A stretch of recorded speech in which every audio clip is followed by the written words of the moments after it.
KBC में करोड़पति पति। सूरज के जीवन का एक ही फंडा था कि मेहनत तो गधा भी करता है, घर बैठे जो कमाए समझदार वही होता है। इसीलिए उसने कभी नौकरी ही नहीं ढूंढी। इस बात से हालांकि उसकी पत्नी शिखा बिल्कुल भी अग्री नहीं करती थी, पर फिर भी सूरज को समझाना बेकार था। टीवी में कैसे बनोगे करोड़पति का ऐड देखकर उसे लगा कि बस अब तो घर बैठे ही वो करोड़पति बन सकता है, और उसके पीछे उसने अपने सारे सोर्सेस एक्टिव कर दिए। 2 हफ्ते में उसके कलीग के साले के पड़ोसी के बेटे का सोर्स निकलता है जो कि उसे शो में पहुंचा सकता है, और सूरज उससे मिलने चला जाता है।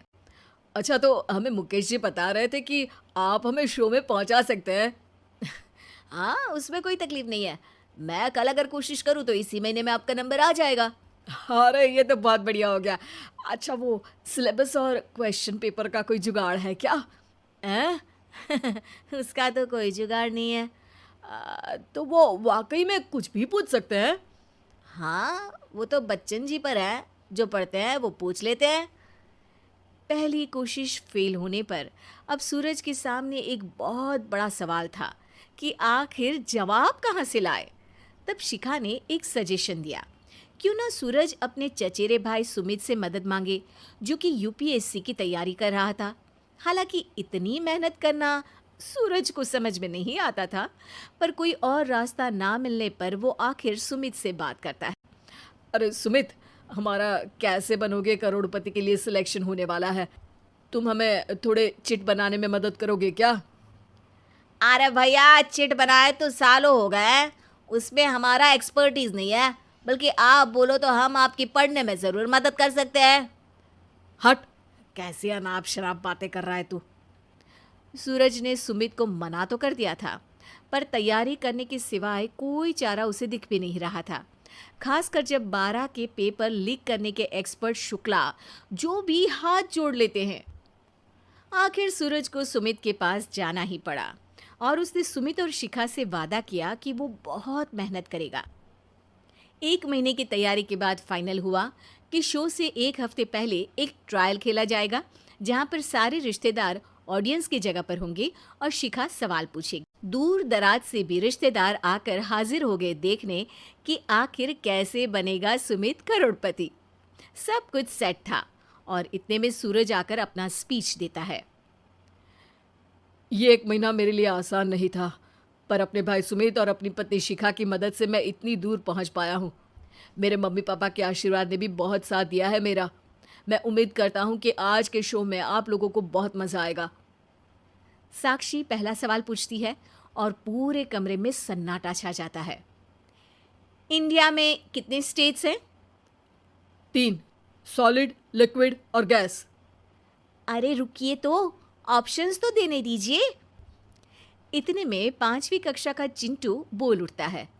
अरे क्या मामा, आप तो पहले सवाल पर ही आउट हो गए। अरे बेटा, पहला सवाल तो ट्रायल होता है ना। अरे तुम अब देखना। देखने जैसी बात तो थी ही। सूरज को इतना शांत किसी ने नहीं देखा था। कभी कभी तो लगता था मानो सूरज आंख खोलकर ही सो गया हो।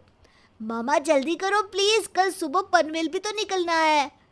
अरे हट, कंसंट्रेट करने दे मुझे। 3 सवाल में 3 लाइफलाइन खत्म हो चुकी थी, और अब चौथे सवाल पर भी सूरज का मौन नहीं टूटा। पर सूरज अभी भी हार मानने को तैयार नहीं था। उधर हर कोई सूरज को छोड़ सुमित को देख रहे थे। आखिर सुमित ने ही तो पढ़ाया था सूरज को। गजब बेइज्जती है यार। अरे बेटा, तो बाप का, दादा का, भाई का, सबका नाम बुड़वाएगा।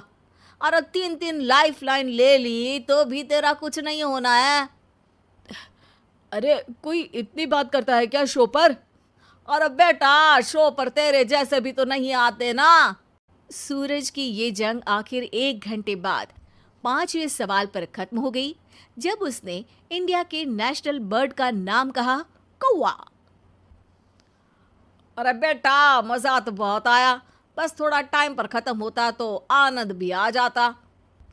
ताने बारिश के बूंदों की तरह बरस रहे थे, और सूरज को भी समझ आ रहा था कि ये करोड़पति बनना शायद उसके बस के बाहर की बात है। पर वो आखिर ये बात मान कैसे लेता? वो सख्त लौंडा जो ठहरा, उसने सोचा कि बेइज्जती तो हो ही चुकी है, पर अगर मैं हार नहीं मानूं तो शायद कुछ हो सकता है। शिखा तुम देखना, असली शो में आग लगा दूंगा, आग। करोड़पति बनूंगा मैं। हाँ, सब्जियां खत्म हो गई है घर पे, ले आओ। पहले पति बन जाओ, फिर करोड़पति बनना। अरे गजब बेइज्जती है यार।